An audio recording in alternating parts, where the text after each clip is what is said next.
çok şey söyleyen var ama kamera açıldığında kameranın önüne geçmek isteyen kimse yok. Turiste çok alışkın değiller. Onu ben net anladım. O dökülen paralar sayesinde milyar milyar dolar yatırımları alarak yepyeni bir dünya oluşturmuş. Da kimle de tanıştıysam ettiysem güvenliğin için kadınları çekme falan diye. Çeçenler birazcık sıkıntılı. Arabadan ne el işareti yapıyor bana? Çeçenistan'da gelinlikler nasıl oluyor? Tamamıyla full kapalı zaten. Nasıl oluyor? Bak yukarıda görebilirsiniz.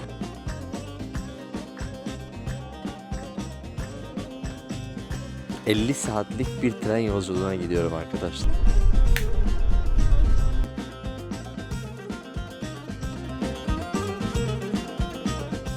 Selamlar arkadaşlar. Çeçenistan'dan tekrardan hepinize merhabalar. Ne yapıyorsunuz, nasılsınız? Benim Çeçenistan maceram hala devam ediyor. Arkadaşlar ben Rusya'dayım. Her ne kadar Çeçenistan'da desem de ben Rusya'dayım. Çeçenistan Rusya'ya bağlı bir özerk cumhuriyet. Ben buraya Kuzey Kafkaslara bir rotaya çıktım. Dağıstan yaptık, Çeçenistan yaptık. Bu şekilde devam ediyoruz. Biz serin içerisindeyiz. Yani abone değilseniz abone olup bütün videoları bu şekilde izleyebilirsiniz. Şimdi Çeçenistan'ın biz tarihini falan her şeyini konuştuk. İkinci videosuna geçtik arkadaşlar. Size biraz daha Çeçenistan'ı göstereyim. Fark ettim ki sizin Çeçenistan'a bir merakınız var. Bak kadınları çekemiyoruz. Bari nasıl kıyafetler giydiğini falan görebilirsiniz. Dediğim gibi burada ilk videoda bahsettim ya. Kadınlar burada iki çeşit aslında giyiniyor. Biri arkamda görünen kıyafet gibi böyle başı açık ama uzun elbiselerle. Bir de tamamıyla tesettürlü şekilde aslında toplum iki şekilde giyiniyor gibi. Burası bakın size diğer tarafları gösterdim. Ne dedim?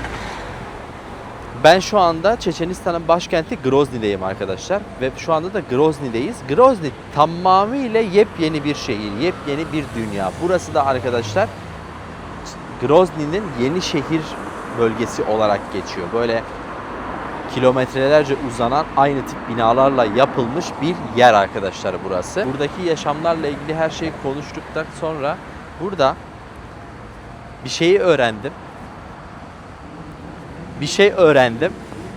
Meğersem arkadaşlar burada hemen hemen herkesin evi varmış. Herkes ev sahibiymiş arkadaşlar.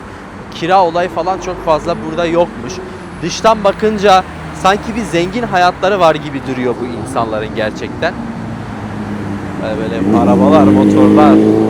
Yani Kafkas'ta biraz egzozdan yoruldum ya. Şu an Grozny'nin en ünlü caddesinde şu anda yürüyorum. Bu caddede epey bu şekilde gidiyor. Şimdi bu tarafta ve bu tarafta hep kafeler arkadaşlar. Burada normal sosyal hayat olaraktan genelde hep kafe, yemek, pastaneler şeklinde dönüyor. Burada çok fazla demeyeyim. Alkol Çeçenistan'da yasak arkadaşlar. Dün hatta hostelde oturuyorum. Hostelde Kazakistanlı bir arkadaş bana bir tane bira getirdi. Dedi, birayı nereden buldum burada? Baktım ki üstünde alkolsüz bira olarak yazıyor.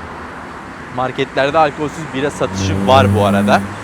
Ama normal bira satışları sadece bazı otellerin restoranlarında varmış burada. Normal dışarıda bulamıyorsunuz. Uyuşturucuyla ilgili çok ağır yaptırımlar, böyle aldım içeri attım falan değil de biraz daha ağır yaptırımlar var burada. Uyuşturucu kesinlikle yasak. Yani Çeçenistan'ı ben daha farklı bir şey bekliyordum. Çünkü savaşını, her şeyini geçmiş, tarihini biliyorduk ya. Ama meğersem savaştan sonra o dökülen paralar sayesinde milyar milyar dolar yatırımları alarak yepyeni bir dünya oluşturmuşlar. Bu yepyeni dünyayı oluştururken de şöyle bir şey var. Bazı şeyler de kayboluyor. Ne tarihi, kültürel bazı noktaları kayboluyor. Tamamıyla her şey yepyeni oluyor. Mesela burada öyle çok diğer Kafkas yerlerindeki Dağıstan tarafındaki o kültürel güzel pazarlar var. Birkaç tane öyle pazar var ama öyle düşündüğümüz gibi değil. O tür şeyler yok. Tarihi noktaları hepsi yok olmuş. Bu şehri arkadaşlar yerle bir etmişler ya. Öyle söyleyeyim size. Bu şehri yerle bir etmişler. Duracaksanız arabanın içinde kadın sürücüleri de görüyorsanız arkadaşlar burada kadın sürücü bazı yerlerde böyle kamerayı kendime çok çevireceğim. Kusura bakmayın çünkü burada kadınları çekmek gerçekten çok zor.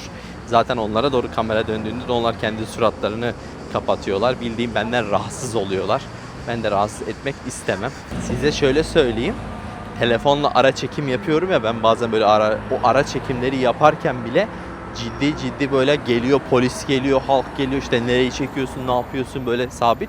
En azından bu şekilde tutunca çok problem olmuyor. Kime de burada kimle de tanıştıysam ettiysem güvenliğin için kadınları çekme falan diye. Çeçenler birazcık sıkıntılı insanlar. Bak iyidirler, hoşturlar, her şeylerine bağlıdırlar, kültürlü, misafirperverdir dediler. Böyle misafirperver kültürlerine bağlı insanlar. Ama bazı keskin kendi şeyleri var. Onu da saygı gösterip geçmeyeceksin ki sorun yaşamayasın. Kendi iç dünyalarında, kendi hayatlarında, kendi ailelerinde de bu şekillermiş. Net bazı kurallar var. Bunları aşamazsın. Zaten neyden bahsetmiştik ilk videoda? Teyip denen bir durumdan bahsetmiştik. O neydi arkadaşlar? Bizdeki aşiret gibi demiştik. Bazı katı kuralların olduğu, o kuralları aşılmadığı, ailelerin ve grupların bir arada durduğu, aslında Çeçenlerin ne kadar sorunlar yaşasa da şu anda bir arada durabildikleri, birbirlerini desteklemelerine sebep olan sistemdir demiştik. Selamünaleyküm. Bir de böyle çok güzel özellikleri var. Selam veriyorsun. Yerlerinden kalkıyorlar, selamı alıp öyle oturuyorlar.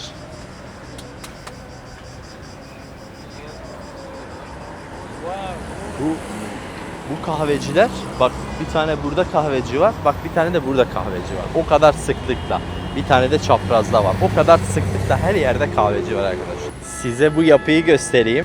Putin'in yanındaki arkadaşlar Ahmet Kadirov. Yani şu anki Ramzan Kadirov'un babası, zamanında burada suikaste uğrayıp o şekilde kaybediyorlar arkadaşlar. Şu anda Ramzan Kadyrov aslında Moskova hükümetine bağlı bir insan olarak biliniyor. O yüzden de zaten o kadar bir bağlılık olmasa bu kadar büyük yatırımları Rusya buraya yapmaz. Toplu taşıma var. Toplu taşıma çok burada. Ama herkesin arabası var. Herkesin. Çeçenistan arkadaşlar toplamda aslında çok büyük bir cumhuriyet değil. Köyleri falan var. Grozny en büyük başkent. 350-300 bin kadar bir nüfusu var. Kendilerinin ise 1,5 milyon gibi bir nüfusu var. Arabadan ne el işareti yapıyor bana? Ne el kol yapayım bana dayı? Arabadan bana el kol yapıyordu. Meğersem kamerayı görmüş dayı, arkadan da ailesi inecek. Orada işte bana hızlıca geç sonra aile inecek falan. Ben oradan geçtikten sonra aile indi. Burada arabaların içi de net görünmüyor. Çok fazla film var. Şu sokak böyle epeyce bir gidiyor bu sokak. Bu sokak buranın aslında en ünlü sokaklarından biri. Full kafelerle, restoranlarla donatılmış bir yer. Her yerde bir şemsiyeli sokak, bir şemsiyeli sokak. Hatta burada bir tane adam görevlendirmişler. Şehir düzenine o kadar dikkat ediyorlar ki şunlar böyle oynadığında adam hemen bir yerden, ne zaman geçsem o adamı görüyorum, gelip burada bunları tek tek düzeltiyor. Şu anda da yağmur yağıyor zaten. Ya, turizm, turiste çok alışkın değiller. Onu ben net anladım. Gelen de turistler var. Rusya'nın her tarafından bu tarafa gelenleri gördüm. Ama böyle dışarıdan çok fazla geliyorlar mı? Dışarıdan çok fazla gelmiyorlar. Merak ediyorsanız Çeçenistan'a ve Dağıstan'a nasıl gelebilirim diye. Türkiye'den bakınca en kolay yolu Tiflis üzerinden gelmek çok rahat. Ama tabii ki Rusya sınırlarına girdiğiniz için Rusya vizeniz olacak. Ama buraya geldiğinizde bu özerk bölgeye yönelik herhangi bir izin, herhangi bir şey yok. Savaştan da diğer videoda bahsettim. Savaş çok önceden olmuş, bitmiş bir şey. Savaşla ilgili çok fazla, yani Rusya'nın zamanında Çeçenistan, Dağıstan bölgesine ordu soktu, savaştan millet o bahsediyor. Onunla ilgili çok fazla soru alıyorum. Rusya savaşı ile ilgili problemleri soracak olursanız, Rusya'nın kendi şu anki savaşı ile ilgili problemler arkadaşlar, şu anda da aktif olarak Petersburg, Moskova taraflarında da bir sorunlar yaşanmıyor değil. Petrol rafineleri vurulduğu için rafinelerden dolayı petrol fiyatları çok yükselmiş. Cumhuriyetler kendi kafalarına göre de fiyatlar belirleyebiliyorlar. Çünkü bir tarafta 80 olan fiyat diğer tarafta 140 olabiliyor. Genel olaraktan da petrol 20 litreyle sınırlama yapmışlar. Kafalarına göre herkese istediği kadar litre petrol vermiyorlar. Bu petrolden dolayı da, dronlardan dolayı da işte uçuşlar engellemek gibi durumlar yaşandığı için şu an ulaşımla ilgili ciddi problemler var. Normalde 30-40 dolarlık olan biletler şimdi 100-150 dolarlara çıkmış. Öyle problemler yaşanabiliyor. Yani şu an aktif olarak biri bana canlı olarak sorduğunda selamünaleyküm. Canlı olarak sorduğunda ben hani birazcık erteleyin. Çünkü Rusya içerisinde çok hareket edecekseniz ulaşımla ilgili problemler yaşarsınız diyorum arkadaşlar. Şuralar, şu kahveleri görüyorsunuz şu anda Rusya sınırları içerisinde olduğumuz için öyle bildiğiniz diğer markalarmış. Bu mesela eskiden Starbucks'mış arkadaşlar. Şu yan tarafındaki eskiden bildiğimiz markalardan bir tanesiymiş. Şu anda hepsi el değiştirmiş. O markalar hepsi buradan çekilmiş. İyi ki de çekilmiş. Fiyatlarla ilgili çok güzel değişimler olmuş. Bu zincir restoranların fiyatları bu arada çok iyi. Yemek fiyatları yani gördüğünüz geçen videoda Çeçenistan'ın en ünlü yerel bir mekana gittik. 10 dolara yediğimiz eti gördünüz. Burada normalde kahveciye gittiğimizde 200 rubleye bir et yiyoruz arkadaşlar. Bak adam orada elinde kamerayı döndü baktı döndü sonra bir daha baktı.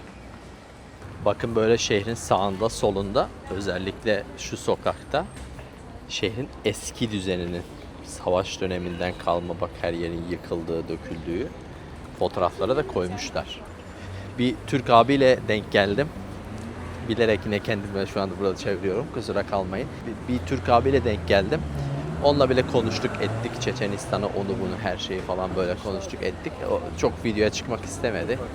Ben de şey yapmadım. Zaten burayla ilgili konuştuğumuz için burada yaşayan bir Türk olduğu için bir sorun yaşamasın sonradan. O yüzden çok da çıkmasını da istemedim. Yukarıda mesela şeyleri görüyor musunuz arkadaşlar? Gelinlikleri. Çeçenistan'da gelinlikler nasıl oluyor? Tamamıyla full kapalı zaten. Nasıl oluyor? Bak yukarıda görebilirsiniz. Gelinlikçiler onlar. Bakın şu arkamdaki kısa binanın altında böyle güzel görünen bir kafe var. Orayı çekeyim dedim. O şemsiyeli sokak bitti. Orayı geçtim orada orayı çekiyordu. Belli hani sağında sonunda polis var falan böyle. Ben de merak ettim hani. Sağında sonunda polis var. Devlet büyüğü mü gelmiş? Kim gelmiş orada kahve içiyor? Ne yapıyorsa elimde kahve kimsin nesin ne yapıyorsun? Girip kanala bile inceliyorlar ha bu arada. İşte Türkiye'den falan böyle. O yüzden ben zaten burada bir çekim yaptım ya bir video bitirdim ya.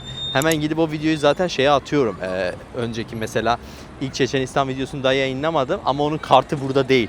Ne olur ne olmaz o videoya bir şey olmasın diye kartını özellikle onu ayrı tutuyorum ki hani burada bir şey silseler en azından şu an çektiğim bir şey silinmiş olur falan diye. Ne çektin falan filan gel bu şemsiye sokaktaki çektiklerime falan baktılar. Ondan sonra sadece şeye baktılar. Buradaki çektiğini onu sil dedi. Sildim. Onu tekrardan kontrol ediyor. Ha bir de bilmiyor hani şey var mı diye. Hani silindiğinde çöp kutusu bir yere gidiyor mu falan diye. Orası normalde arkadaşlar devlet binası değil. Altı AVM. Orada da çekmemin sebebi Çeçenistan'da Cybertruck var diye size gösterecektim. Ama öyle problemler. Ya bu kadar gerginlik arkadaşım ben takipçilerim bilir ne kadar sıkıntılı yerlerde nerelerde gezdik ne yaptık şey ettik. Ya siz ne kasıyorsunuz bu kadar ya? Yani ne kasıyorsun anlamadım ki. Yani gelen turistin bu şekilde sen huzurunu kaçırırsan ama bu onu bunu boş verin ya. Biz yemek yiyelim ya. Yani bir şeyler yiyelim yani. İnsan midesinden geri durmaması lazım. Çay bir de hinkaç. Onu iyi istedim. Bunların bal kabağıyla ilgili çok Dağıstan tarafında bal kabağıyla ilgili gözleme var. Bunlar da o tarzı nasıl yapıyor onu merak ettim o yüzden istedim. Aynı şey gözleme ya. Gözleme ama bir şey yapmışlar böyle. Daha bir cıvık. Böyle tereyağından falan bol bol. O yüzden böyle bunu elle yenemeyecek kadar cıvık.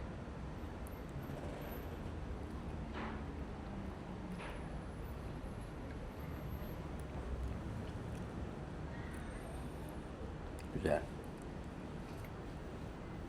Gözleme diyeyim. Gerçi onlar hingal falan diyor da ben gözleme diyeyim. Gözlemesiyle, çayıyla birlikte hepsi kaç? 6,5 dolara falan denk geliyordu arkadaşlar. Çeçenistan'ın süpermarketi arkadaşlar. Telefona çekiyorum. Burada çantayı bile arkadaşlar bırakmıyorlar. Şöyle doldurduk. Kuru etler, kuru etler. Bunlar alkolsüz bira. Alkolsüz bira var bu arada arkadaşlar.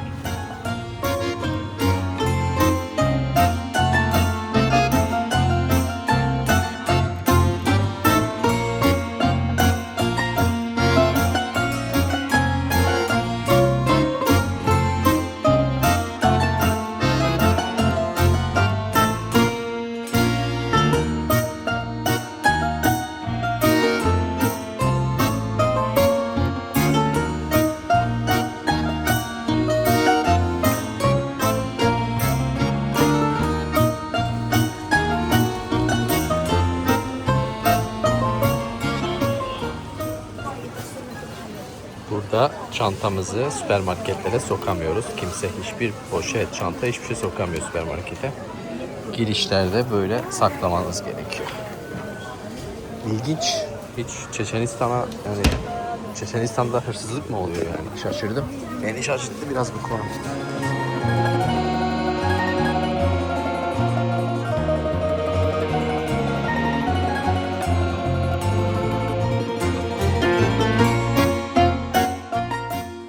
Günaydın. Çeçenistan'ın bir diğer gününe ışınlandık. Sabah saat 5:30. 50 saatlik bir tren yolculuğuna gidiyorum arkadaşlar. Toplandık. Çeçenistan'dan çıkıyorum. Grozny'den Kazan'a trenle tekte 50 saat yol gideceğim. Kuşlar bir de ben. Ve taksi bulmaya çalışıyorum ya. Bulabilirsek iyi olur. Yoksa 4 kilometre yol yürüyeceğim. Taksi falan yok ya. Grozny Malon ne kadar? Böyle bir 3 kilometresine otostop çekerek geldim. Aile vardı. Aile olduğu için kamerayı açamadım. İlk videoda şu camiyi çekmiştik. Arkasından gün doğuyor. Şurası da AVM. Kimse yok ya. Hayat Grozny'de kaçta başlıyor? Bir de hafta içi. Ya Çeçenistan'la ilgili çok şey söyleyen var ama kamera açıldığında kameranın önüne geçmek isteyen kimse yok. Öyle söyleyeyim size. Korkuyor insanlar. Yeni yapmışlar burayı da. Güzel tren istasyonu. Trenimiz buymuş.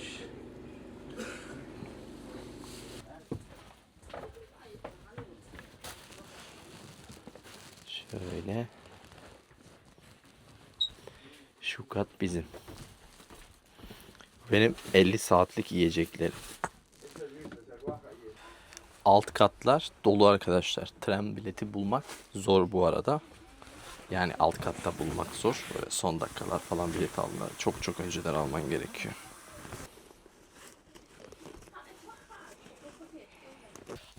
Bu arada arkadaşlar aşağı taraflar bu trende genelde de öyleydi bu arada genel olaraktan trenlerde.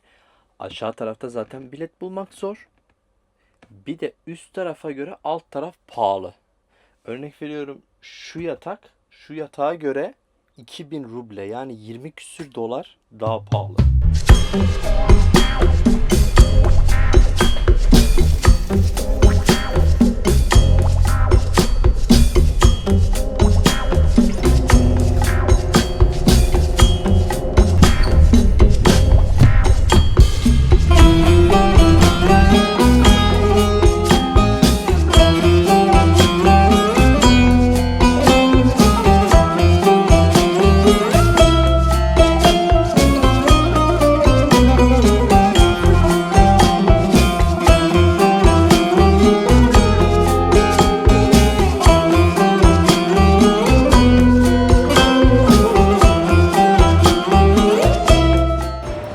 Günaydın. 26-27 saati aştık. 26 saatte 2 defa lokomotif değişti. Şimdi 3.'yü bekliyoruz. Neresi? Ha güzelmiş ha. Neresi burası? Volgograd.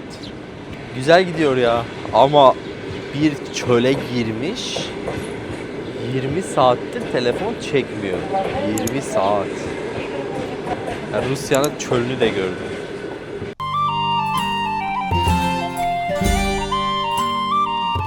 Yürüyebileceğim tek alan şu.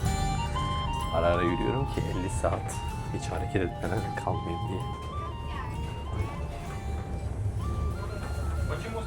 Dün full çöldü, bugün yine yeşillik var. Volgograd'dan şimdi Kazan'a doğru yukarı çıkıyor.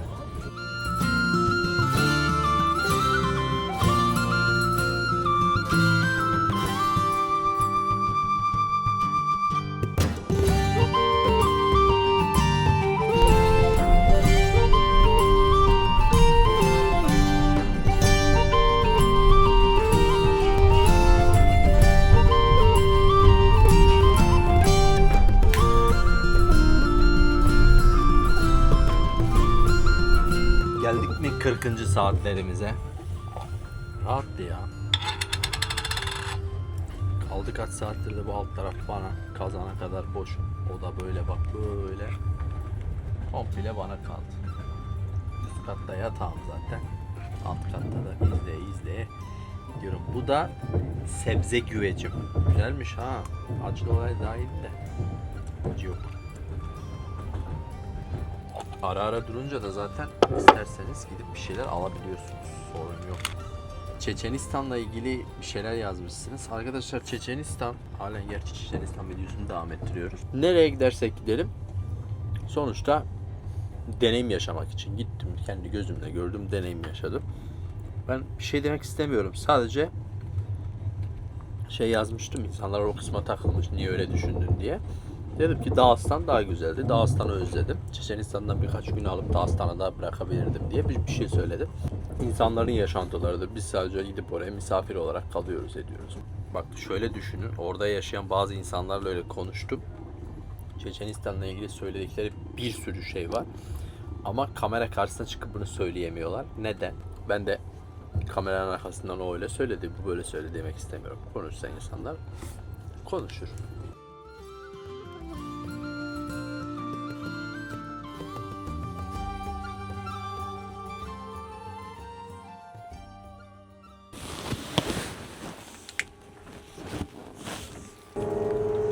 Spasiba. Günaydın. Tamına dedikleri saatte geldiler ya. 50 saat sonra Kazan'dayız. Lan bir dakika öter yapmaz mı? Yapmadı. Tataristan'ın başkenti Kazan'a hoş geldiniz. Tren yolculuğundan ne uyudum var ya. Hiç uzun zamandır bu kadar çok uyumamıştım. Zaten suratım burası şişti muhtemelen. Tatarların diyarı. Düşüyordum. Arkadaşlar ben hostele geçiyorum. Biraz dinleniyorum. Kendime geliyorum. Sonra sizinle birlikte Tatarların diyarı, Tataristan'ın başkenti Kazan'ı birlikte keşfedeceğiz. Yani bundan sonraki video Kazan videosu olacak. Kazan ve Tataristan Rusya'daki son durağım. Bundan sonra başka bir diyara geçeceğiz arkadaşlar. Kendinize çok iyi bakın. Videoyu izlediğiniz için teşekkür ederim. Abone olmayı, videoyu beğenmeyi unutmayın. Halen her şey devam ediyor. Hadi kendinize iyi bakın. Ben böyle minik hostel, hemen şurası, hostele giriyorum.